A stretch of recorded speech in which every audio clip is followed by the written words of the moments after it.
Okay viewers, এখন আমরা শিখব যে কীভাবে গসাগু বের করতে হয়। গসাগুর জন্য টাইপ করতে হবে GCD Command এবং সবগুলো হবে বড় হাতের অক্ষরে। ফাইল, নিউ, নতুন একটা ফাইল নিচ্ছি,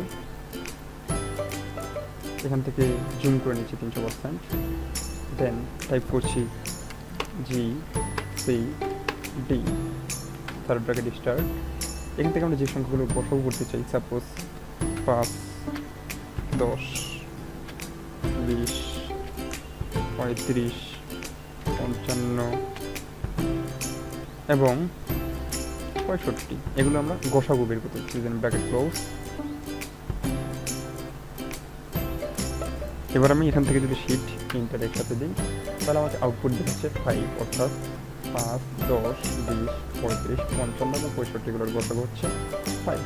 আমরা যদি আরেকটা করতে চাই, আবার টাইপ করব GCD, ব্র্যাকেট স্টার্ট, টাইপ করছি 2, 4, 6, 8, 10, ব্র্যাকেট ক্লোজ, দেন শিফট ইন্টার, আউটপুট দেখাচ্ছি 2।